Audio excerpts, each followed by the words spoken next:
Setiap detik ilmu disalurkan, bukan sekadar kata tapi tindakan. Kau mengajar dengan penuh dedikasi, membimbing dalam setiap perjalanan. Pengajar praktik, oh penggerak hati, mendampingi dengan hati yang suci. Tiada lelah, tiada henti, kasih dan ilmu tulus dari hati. Selalu bersama, selalu terbuka, saran dan dorongan jadi obat jiwa. Suasana bersama jadi luar biasa, pendamping sejati dalam setiap masa. Pengajar praktik, oh penggerak hati, mendampingi dengan hati yang suci. Tiada lelah, tiada henti, kasih dan ilmu tulus dari hati. Dalam mimpi dan harapan, terus ada menuntun langkah. Bersama belajar, bersama tumbuh dalam pendidikan guru penggerak. Pengajar praktik, oh penggerak hati, mendampingi dengan hati yang suci. Tiada lelah, tiada henti, kasih dan ilmu tulus dari hati. Pengajar praktik, oh penggerak hati, mendampingi dengan hati yang suci. Tiada lelah, tiada henti, kasih dan ilmu tulus dari hati. Pengajar praktik, oh penggerak hati, teladan dan inspirasi abadi. Di dalam jiwa, cerita tak terlupa. Pengajar praktik angkatan 11, Kabupaten Garut melesat mengudara.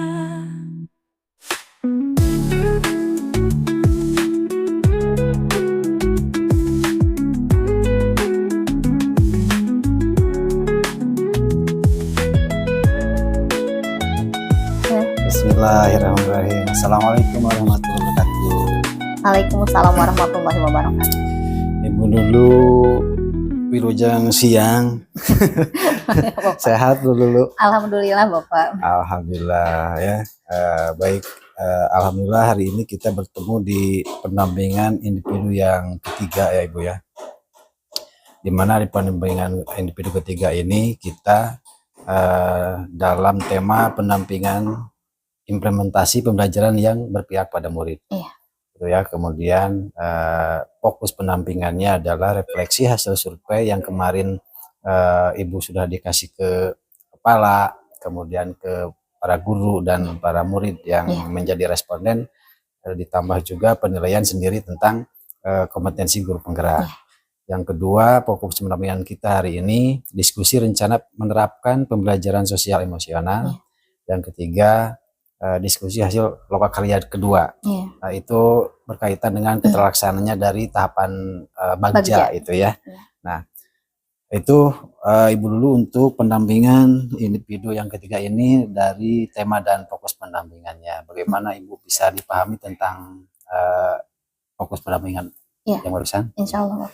Baik, alhamdulillah.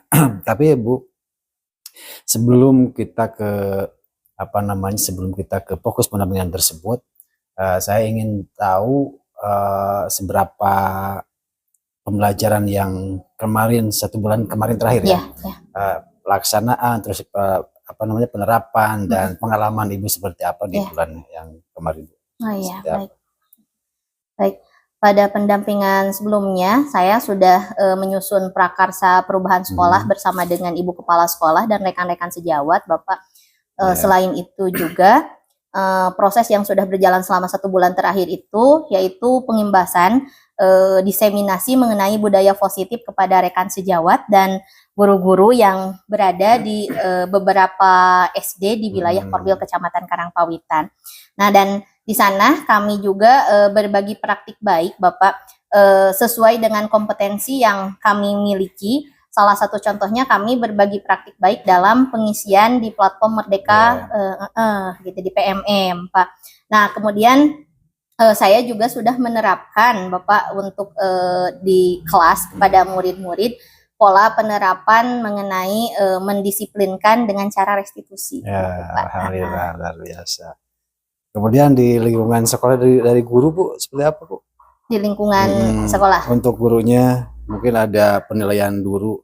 Oh iya dulu ternyata sudah menerapkan seperti apa setelah guru penggerak ini di bulan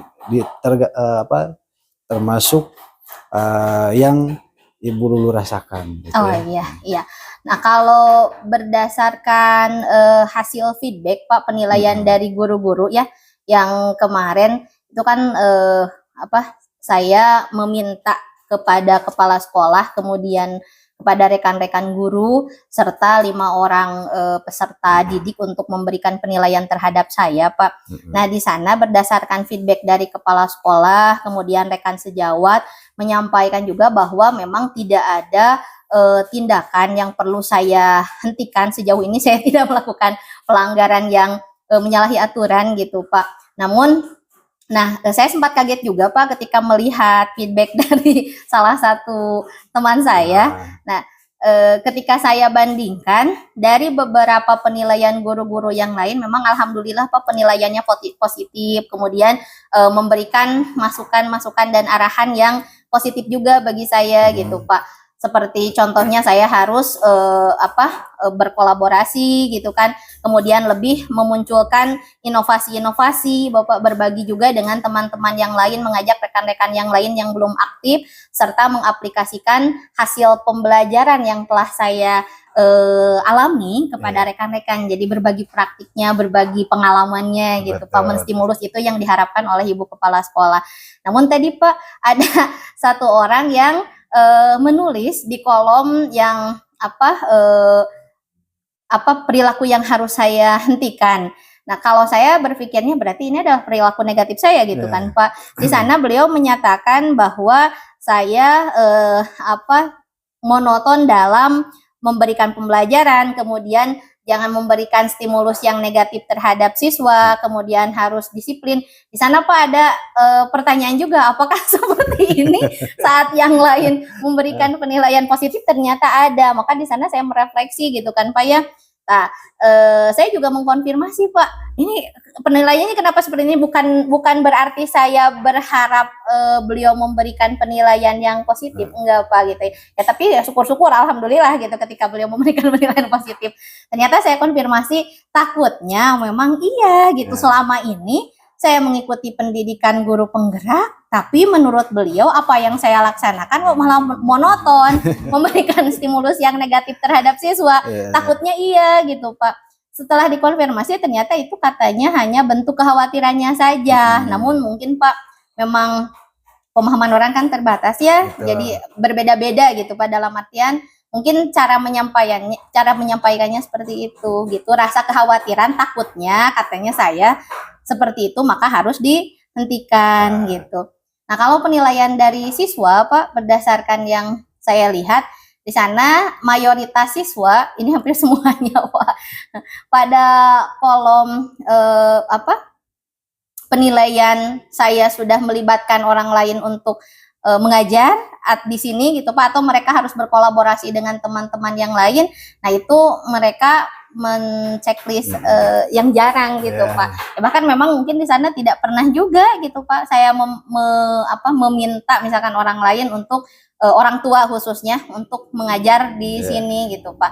Nah, berdasarkan hasil feedback itu Pak, saya menyimpulkan bahwa kompetensi diri yang perlu saya tingkatkan itu selain daripada kompetensi pedagogik, ini adalah kompetensi sosialnya Pak. Berarti saya harus bisa melibatkan, berkolaborasi juga dengan yang lain. Gitu. Ya, baik Ibu. Saya juga melihat dari LMS ya pantauan sesuai pantauan yang saya lihat selama Ibu mengerjakan sesuatu di LMS kan terpantau, termasuk yang kemarin yang yang feedback itu yang survei yang balik 360 ya, dan ada 3 unsur dari sana, ada kepala sekolah, guru, dan siswa yang barusan Ibu paparkan, yang apa namanya, yang efeknya ke diri kita ya seperti apa ternyata barusan terasakan kan gitu ya. Nah, dari evaluasi tersebut Ibu bisa dijelaskan masing-masing responden dari mungkin dari kepala sekolah ada kompetensi yang harus ditingkatkan, ada kompetensi yang harus dihentikan, kemudian ada secara umumnya kepala sekolah memberikan umpan balik, oh harus seperti ini. Apakah Ibu bisa ada itunya apa namanya? Masih ada soft file yang itunya ada ya? Ini Nah, ada Pak. Secara umum itu seperti apa dari kepala sekolah? Sebentar Pak, saya lihat dulu.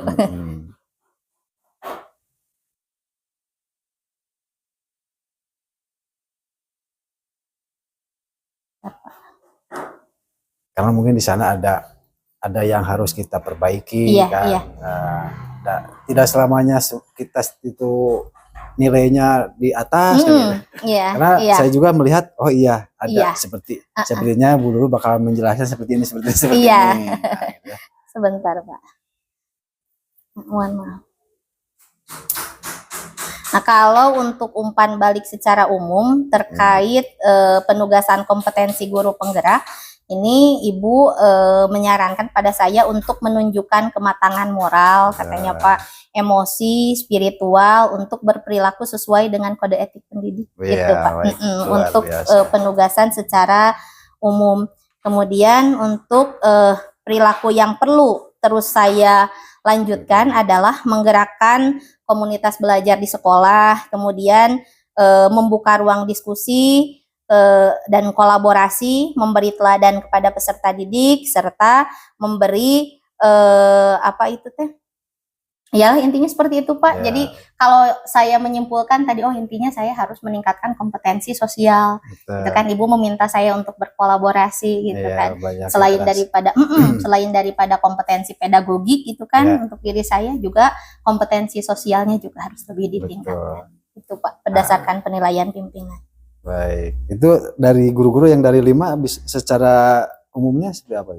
Secara umum dari Bapak dan Ibu guru, yaitu Pak, jadi kita harus saya khususnya ini harus memberikan inovasi-inovasi serta membagikan kepada rekan-rekan yang lain, mengajak rekan-rekan yang lain yang belum aktif untuk turut terlibat gitu. Makanya saya menyimpulkan, oh saya harus berkolaborasi, ini nih yang harus saya tingkatkan gitu. Nah, itu dari kepala, dari guru, dan sekarang dari siswa. Kan siswa mah pakai emot ya Bu ya? Iya. Pakai emot, ada yang ada yang merengut. Nah, itu lebih ke senyum atau lebih ke merengut yang dari 5 murid? Kalau penilaiannya itu Pak lebih banyak yang senyum. Lebih banyak yang senyum. Macam ketika di kelas saya lebih mengajar dengan cara-cara yang menarik gitu kan Pak, ada inovasinya gitu, mereka senang. Nah, namun yang saya garis bawahi ini dari kelima-limanya Pak, yaitu yang melibatkan orang lain gitu dalam pembelajaran. Dalam artian di sana kalau tidak salah ada pertanyaan apakah pernah mendatangkan melibatkan orang lain itu kalau salah. Itu yang di sana rada merengut. Baik. Nah, Bu, ketika Ibu melihat responden ada yang menyarankan Ibu harus ditingkatkan, Ibu yang harus diperbaiki ini itu. Nah, rencana Ibu seperti apa itu dari hasil survei yang kemarin? Rencana ke depan. Untuk rencana ke depannya, Bapak, saya akan mengaplikasikan ini rencananya ya Pak, mudah-mudahan dapat realisasi. Saya akan mengaplikasikan ilmu yang telah saya peroleh dalam pendidikan guru penggerak ini dengan mewujudkan pembelajaran yang berpihak pada murid, maupun berbagi ilmu dengan rekan sejawat untuk saling meningkatkan kompetensi diri. Kaitan dari masukan dari kepala berdasarkan masukan dari rekan-rekan sejawat, dari kepala sekolah, oh berarti ini harus lebih saya tingkatkan. Meskipun tadi kan kata Ibu kepala sekolah ada kompetensi yang harus saya teruskan gitu Pak, salah satunya itu. Harus ada dukungannya apakah dari SDM, sumber daya manusia, tentu, karena kita tidak bisa bergerak sendiri Pak ya, orang kita namanya calon guru penggerak. Nah dalam pergerakan itu tentunya kita membutuhkan bantuan, membutuhkan kerjasama, ada mitra gitu Pak yang membantu kita.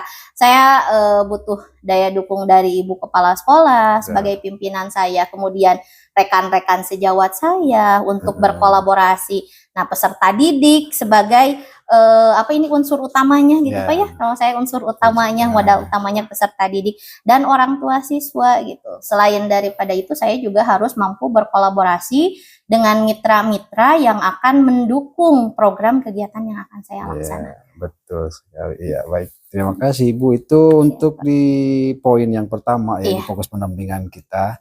Dan sekarang ada di poin kedua fokus pendampingan kita di rencana penerapan pembelajaran sosial emosional. Ya. Nah, di sini Ibu kan kemarin mungkin sudah pembelajaran di 2.2 itu ya. Apa yang sudah Ibu dapatkan di pembelajaran 2.2? Iya, Pak. Ya sedikitnya saya sudah mulai mempelajari, memahami, meskipun kata saya masih sedikit ya Pak ya, mengenai pembelajaran di modul 2.2 itu tentang pembelajaran sosial emosional Pak, sosial emosional. Dimana dalam pembelajaran ini saya memahami 5 kompetensi sosial emosional, kemudian indikatornya serta manfaat-manfaatnya gitu Pak. Itu yang saya pelajari. Sudah di alur berapa itu ya? Sekarang kita di Ruko ya? Iya. Masih di Ruko ya? Sudah.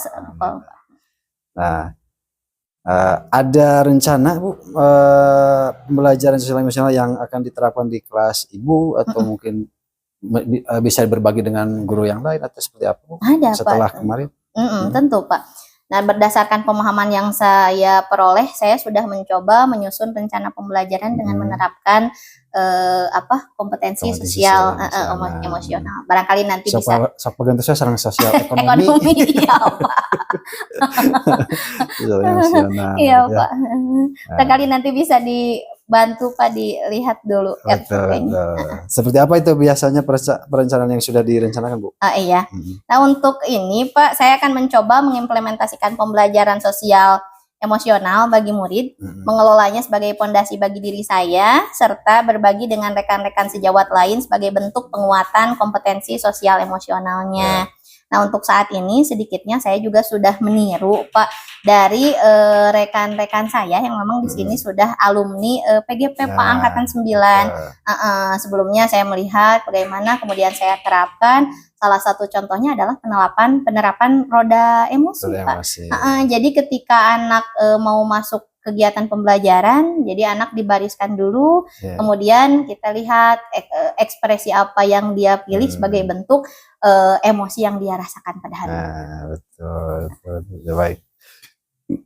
Harapannya Bu setelah merencanakan hal itu apa? Iya, untuk harapannya jika nanti Pak saya sudah menerapkan PSE ini, saya dapat meningkatkan perilaku positif siswa, kemudian menciptakan lingkungan belajar yang suportif, kondusif juga, terhindar dari stres baik bagi diri saya maupun bagi peserta didik Pak. Karena saya juga kan selaku pemimpin pembelajarannya memang harus mampu mengelola stres gitu kan Pak ya, harus mampu mengelola emosi saya juga gitu. Betul, kan dari beberapa permasalahan tapi kita harus fokus ya.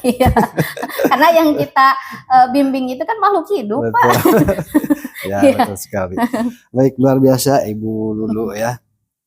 Nah, lalu Ibu yang diperlukan apa yang perlu diperbaiki ke depannya terkait dengan pelaksanaan tahapan bagja ini? Ini sekarang sudah di keterlaksanaan tahapan bagja untuk di poin yang ketiga ya, di poin ketiga di fokus pendampingan hari ini. Sebelumnya juga ini saya akan bertanya untuk rencana perubahan dari diri Ibu dulu ya. Nah itu apa yang telah Ibu terapkan metode bagja untuk merencanakan perubahan pada diri Ibu? Iya, Bapak untuk metode bagja ini Saya sudah menerapkan dan mudah-mudahan perlahan-lahan Pak ya, ini mudah-mudahan nanti jadi pembiasaan. Yang saya rasakan memang ada perubahan baik Pak, yang saya harapkan pada saat saya menyusun tahapan Bagja ini kemudian saya laksanakan dan memang ada terrealisasi gitu, ada perubahan itu Pak terlaksana. Nah, untuk kedepannya mungkin Pak apa yang perlu saya perbaiki ke depannya, ini saya harus lebih bersabar, tidak bosan, tidak patah semangat dalam memprakarsai perubahan untuk kebaikan bersama, karena kebaikan ini prakarsa perubahan ini tidak bisa kita laksanakan sendiri kan Pak. Tadi ya kita butuh kolaborasi, kita butuh dukungan dari rekan-rekan yang lain. Nah, semoga saya dapat sabar Pak, sedangkan kan kondisi orang itu tidak sama Pak, heterogen gitu. Ada yang memang menanggapi dengan positif, ada yang biasa-biasa, a priori gitu kan, itu tidak aneh lah, memang kembali lagi ke kondisi sosialnya gitu. Nah, itu juga salah satu latar belakang saya juga memang harus menguasai kompetensi sosial emosional Pak, di mana saya mendapatkan tantangan-tantangan baik itu dari rekan sejawat, baik itu dari peserta didik, maka saya harus bisa mensiasatinya gitu, harus punya solusi sendiri gitu Pak. Baik, dalam arti itu kesesuaian dari visi guru penggeraknya seperti apa Bu itu? Saya Pak lebih ke mewujudkan akhlak mulia Pak bagi peserta didik gitu. Kalau berakhlak mulia itu kan Pak lebih luas ya, macam kesadaran terhadap lingkungan itu kan masuk dalam akhlak mulia, pembiasaan dalam kegiatan keagamaan juga sama. Pada akhirnya itu merujuknya ke akhlak yang mulia juga gitu Pak. Namun di sini juga Pak saya menghadapi beberapa tantangan gitu ya. Salah satunya memang selain ya dari ini kan Pak, dari orang tua peserta didik juga ya. Nah, pada saat kita tidak bisa mengkomunikasikan dengan baik, ataupun kita juga harus paham Pak, mungkin ya tadi respon orang itu kan macam-macam ya, latar belakangnya juga macam-macam. Itu kan kadangkala ketika kita menyampaikan yang baik atau menyampaikan A, tidak selalu diterima A, tidak selalu diterima baik oleh orang tua. Padahal program pembiasaan ini tidak hanya dilakukan di sekolah gitu kan, dan tidak hanya bisa dilakukan oleh guru saja, melainkan butuh daya dukung juga dari orang tua gitu Pak. Itu. Kemudian dari rekan sejawat juga Pak, iya tadi memang dibutuhkan pemahaman, di mana ketika kita menyampaikan suatu program, kalau rekan sejawatnya yang belum memahami, kesannya jadi a priori Pak ya. Gitu. Nah, jadi kita yang mesti lebih mengerti ya. Harus ada pendekatan gitu Pak, benar-benar. Nah, berarti Ibu tantangan tersebut bagaimana mencapai sehingga visi tersebut jadi ini pertanyaan terakhir di tahapan Bagja Bu ya. Jadi apa yang perlu Ibu perbaiki ke depannya terkait dengan pelaksanaan tahapan Bagja untuk perubahan diri Ibu sehingga bisa mencapai visi yang telah dirumuskan tadi? Ya intinya Pak itu tidak patah semangat lah, nggak patah semangat. Kita ini sebagai penggerak, calon gitu kan, calon penggerak. Nah berarti kalau motor penggerak dasarnya gitu Pak, ketika kita berhenti maka yang lain pun akan sama. Contohnya dalam sepeda motor, dia bisa bergerak karena ada motornya. Ketika motornya rusak maka sepeda motor itu tidak bisa berjalan. Nah kita sendiri yang memang memiliki visi itu, kita yang ingin memprakarsai perubahan, maka kitanya yang harus lebih bersemangat, kitanya harus bisa mempengaruhi rekan-rekan yang lain dalam rangka menuju kebaikan gitu Pak. Kalau menurut saya seperti itu. Betul sekali Ibu, luar biasa ya. Untuk ini sudah 3 poin ya Bu ya. Sudah 3 poin pendampingan, sudah 3 poin fokus pendampingannya. Dan sekarang kita bagian terakhir Bu ya.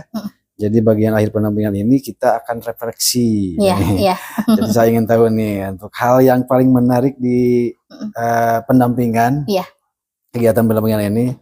Setelah Ibu dapatkan barusan selama percakapan, apa yang menarik menurut Ibu Bu?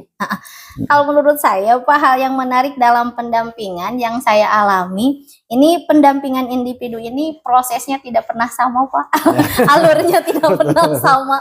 Jadi tidak gini Pak, pendampingan ke satu ini alurnya seperti ini, terus di pendampingan kedua samalah seperti itu gitu kan kegiatan enggak, tapi alurnya beda-beda gitu Pak. Sehingga bagi saya orang yang apa ya, awam gitu kan Pak ya, kita kan belajar gitu di sini. Nah, ketika dilaksanakan pendampingan ini kita lebih tertantang gitu karena ada ilmu baru, ada nanti yang disampaikan oleh pengajar praktik kepada kita, kesulitan-kesulitan yang kita hadapi bisa disampaikan lebih leluasa gitu Pak, ketimbang ketika kita berkomunikasi via daring kan Pak ya.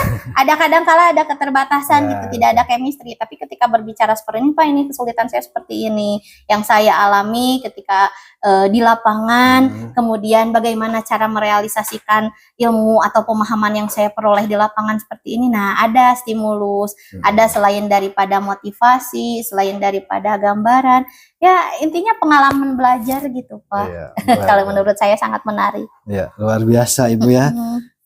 Ada ide atau nanti kalau di pendampingan selanjutnya mungkin ada ide angkemah atau begini untuk untuk apa, untuk perbaikan pendampingan Bu? Oh iya, kalau menurut saya Pak, ide untuk pendampingan saya lebih mengikuti sistem saja Pak, sesuai gitu, dengan arahan. Namun kalau menurut saya penilaian pribadi saya terhadap Bapak selaku pengajar praktik saya, Bapak sudah sangat baik Pak dalam membimbing saya.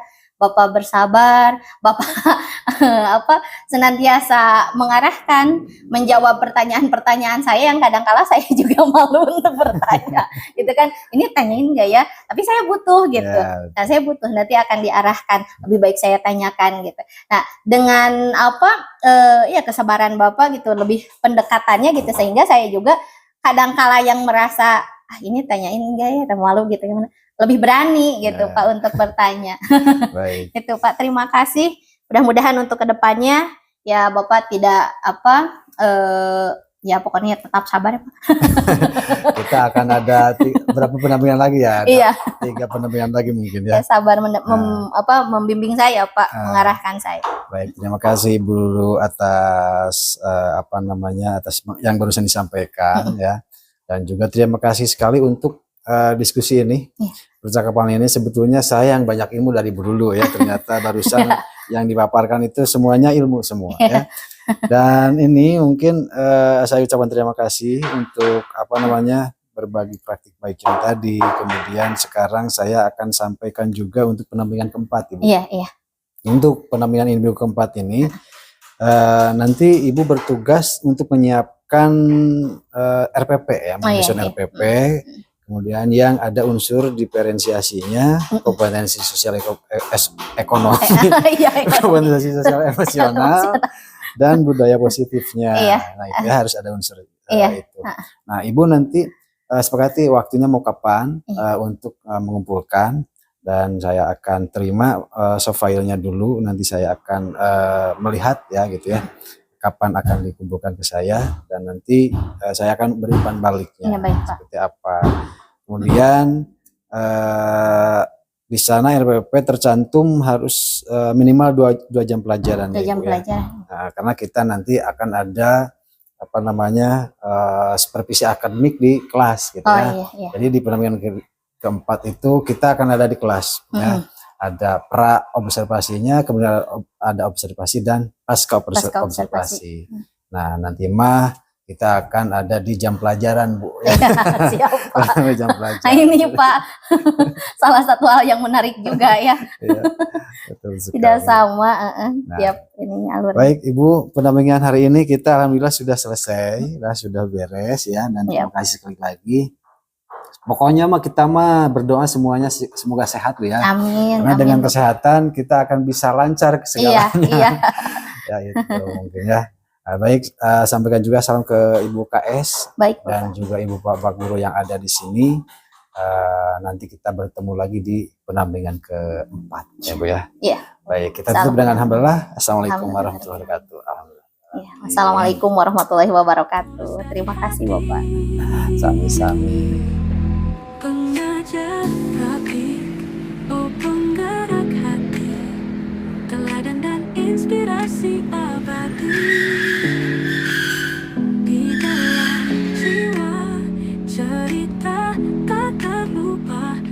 pejabat dikangkatkan 11 Kabupaten Garut melesat mengudara